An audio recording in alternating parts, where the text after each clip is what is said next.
কিছু জিনিস পুরো দিনটাই নষ্ট করে দেয়। কী হয়েছে সবটাই বলবো। হাই, আমি দীপা, ভাড়াবাড়ির নতুন মিনি ব্লগে তোমাদের স্বাগত। তো এখন বাজে 12টা। তো ব্রেকফাস্ট সেরে স্নানটা করে নিলাম। এত ঠান্ডা কাশি লেগেছে, এই সিজনটা এত খারাপ।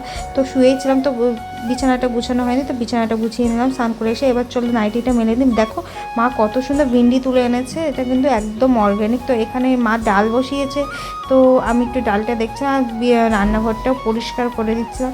তো তোমাদের বাড়িতে আজকে লাঞ্চে কি হয়েছে সেটা আমাকে কমেন্টে জানিও। আজকে তো আমাদের বাড়িতে পুরোপুরি সিম্পল। এবার বাসনগুলো মেজে নেওয়া যা কাজ ছিল। মঙ্গলবার সিম্পল মেনু ছিল, ডাল, উচ্ছে ভাজা আর পাঁপড় ভাজা। এবার তোমাদের সাথে কথা হচ্ছে ঘুম থেকে উঠে, কিন্তু ঘুম থেকে উঠে দেখি মা বড় ব্লান্ডার করে দিচ্ছে, সাদা জামার সাথে লাল জামা কেছে, জামাটাকে পুরো নষ্ট করে দিচ্ছে। এইদিকে দেখছি মা ওখানে সবজি কাটছে, তারপরে এইগুলো অর্ডার করেছি, ড্রাই ফ্রুট, চাল ভাজা আর সাথে আম। এই সিজন যে আম পাওয়া যাচ্ছে এটাই। আর মা এখানে চা করছে, চা চাল ভাজা করো। ভিডিও কেমন লাগলো প্লিজ বলো, আর সাবস্ক্রাইব করতে ভুলো না।